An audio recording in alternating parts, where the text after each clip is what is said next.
Well, thanks for joining me today, guys, on another blade review and sauntering over to have some fun.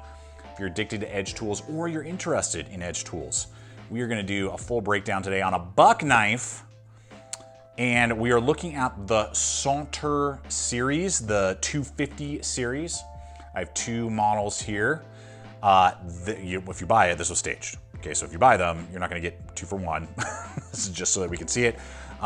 Nice little presentation there. I'm just gonna put that off to the side. Now I have the natural micarta with a clip point right there, and it is a slip joint knife. And then I have the black micarta clip point as well. There is a drop point version available that I'm running in a photo of for you. I don't really connect with that drop point at all. It's kind of ugly, to be honest. And I'll be, outside of just aesthetics, clip points are visually appealing to me, and I think compared particularly to this drop point that's available as well, this would be a much more functional blade. That's me, and I'm sticking to it, but leave a comment. Let me know what you think, clip point or drop point, particularly in this version, but in general, I love my clip points. Okay, so slip joint blades, right? I don't do a lot of reviews on slip joint knives here because I live in America and we have pretty flexible, unrestricted knife laws, even in my home state. You know, I can have OTFs and every type of locking mechanism I want, you know, and it's not an issue. But for our overseas friends, many places in the world have tight knife restrictions, pocket knife restrictions. Most you have to have some sort of slip joint. This is gonna hit a lot of boxes for you, and you're gonna get a lot of really good materials. But also I'm discovering as I'm researching and just preparing for this video, America, not so much our states, but some of our cities, big cities, have really tight knife laws. You know, like the state of Ohio has some really tight knife laws in a couple of their cities, which is really interesting to me. And I was like, really? Oh, okay.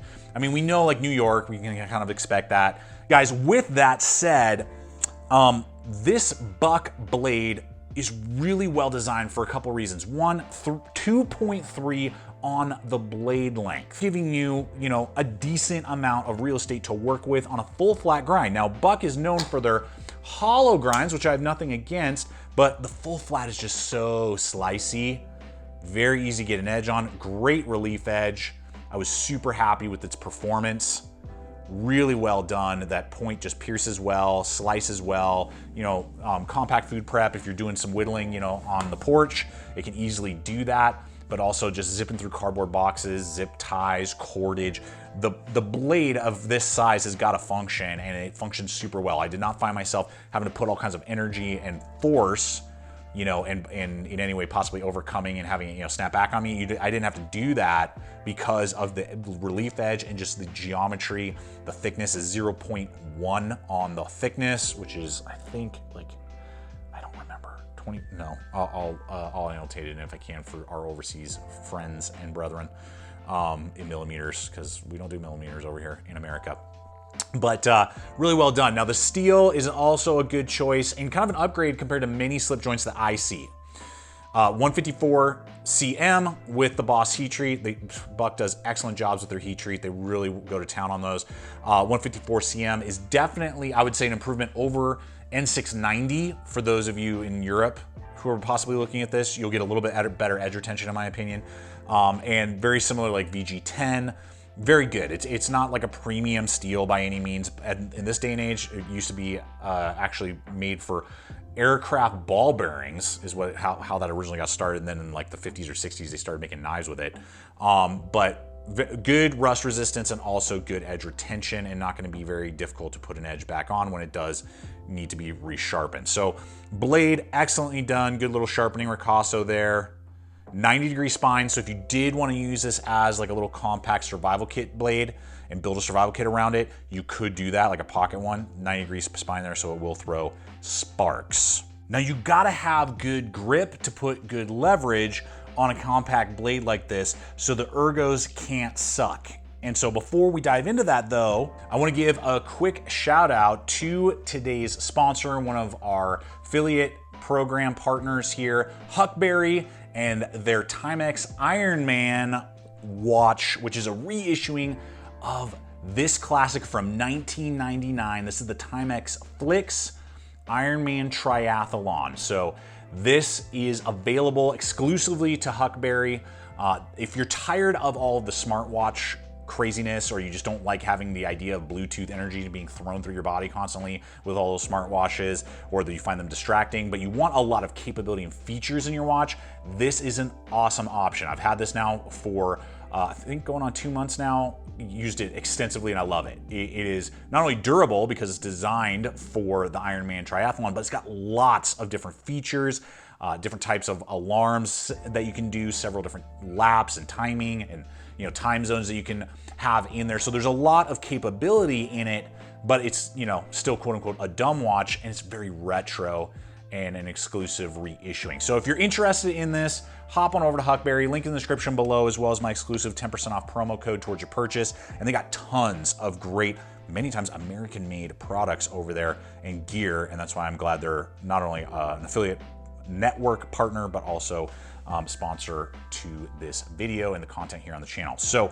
now obviously ergonomics. The ergonomics have got to be good on a knife of this size, and partly due to the micarta, and the black seems to be a little slicker, a little bit more polished. The natural seems to have a little more texture to it, a little coarser. So just kind of for some reference there. I like the natural probably a little bit better, even though it's not quite as stylish, and it picks up grit and grime. Some people like that, some people don't. Like the look. I actually do. If you were to ask me, like, which color do you like more? I like the natural.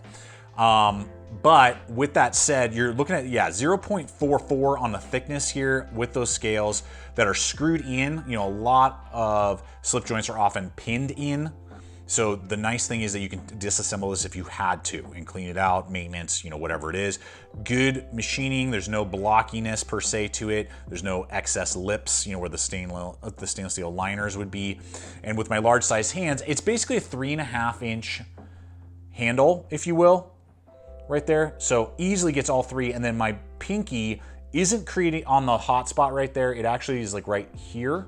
And it's like 3.6 on the handle length. And so it kind of pushes and kind of forces it in and really like locks me into place. Compared to, just as an example here, here's a Boker kind of multi-tool Swiss Army vibe micarta handle scales. It's got like a little tool on it, Sandvik 12C27 made in China. I don't know, like 30 bucks. But I mean, this is a three-finger knife, excuse me. Like my pinky's just floating and it's very small. I don't feel like I have very good grip. It's very like, I'm barely gonna get any work done with it.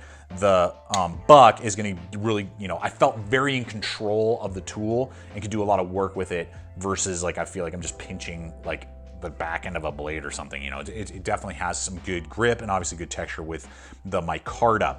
Now you got a large lanyard hole, which probably a lot of you would either attach to something else like a carabiner or put a big lanyard on there because there's no pocket clip. So nice to see that little aspect there, and easily can run 550 paracord through there. And then we got our tension on the slip joint itself, which is this big long bar back there. You pull out, you can see it pop up, smooth action, and then right about here, really nice snap. It's not like and weak. I mean, it feels nice and there's good tension. I really got to put some effort to kind of like overcome that. And obviously when you're pushing up against something, it's going in reverse, so you don't have to worry about that collapsing on you and then pops into place there.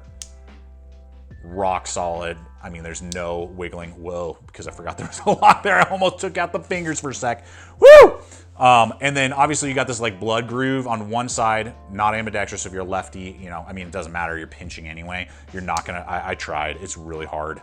I mean, I don't know, one-handed if you could do that. Just pretty awkward. It's just easier to grab. But at least that blood groove not only makes it look good, but then it's, got you a nail nick basically to grab onto, and then, deploy the blade, good centering. So very good for a lot of capability. Now, Buck did hook me up with these so that I could test them out, give you guys my feedback on them.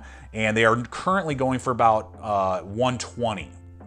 American made, forever lifetime warranty that Buck offers on these. And I would say compared to what most other slip joints and like Swiss Army knives, and for perspective, this is about almost the exact same size handle as the Tinker. This is the Tinker, but nowhere near the edge or tension. Maybe you're just sick of your Swiss Army knives. You're like, I just want something that's not a Swiss Army knife. 120, it's about what you're seeing for like American made premium, if you will, slip joints in this size range. I'm thinking of the discontinued Benchmade proper. That was like 120. This buck is better designed, both in blade shape I connect with more, and the ergos are better than on the proper. It's probably the reason why that was discontinued.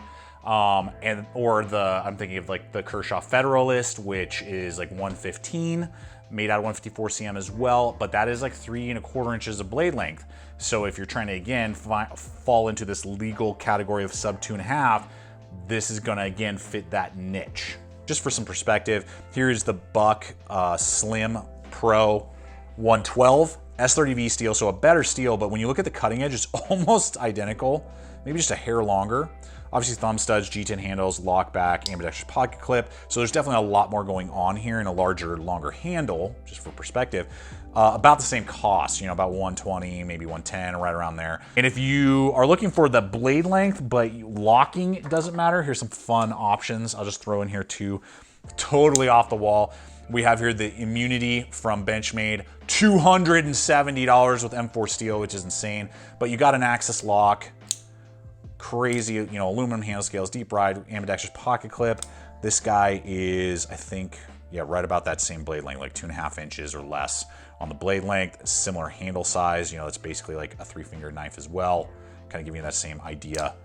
So if you were in the market and it's because of blade length that you're curious about or need to fall into and the lock isn't an issue, there's an option. And then the Launch series has some cool autos. This is like a California legal sub 2-inch one.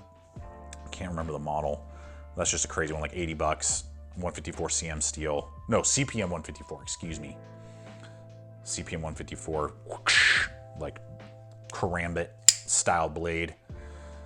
I don't like the handle on this, like it's barely there. The handle on the Bucks is way better. So just for some perspective with you there, but that's an option for autos, and Kershaw has a few in that Launch series made in America that would fit into this category if blade length is your concern. So I hope, guys, that this has been fun and entertaining, giving you the data that you need. Super cool design, and for particularly our overseas friends who need a good pocket knife but have certain criterias, I believe this will meet a lot, and you're getting some excellent blade, tool, everything going on here. So I hope that this video has been fun and entertaining. Appreciate you guys coming over today. Check out the other video popping up and subscribe. Leave a comment below. Let me know your thoughts on this series of knives. And until next time, always remember, stay equipped, stay prepared, and I'll see you out there.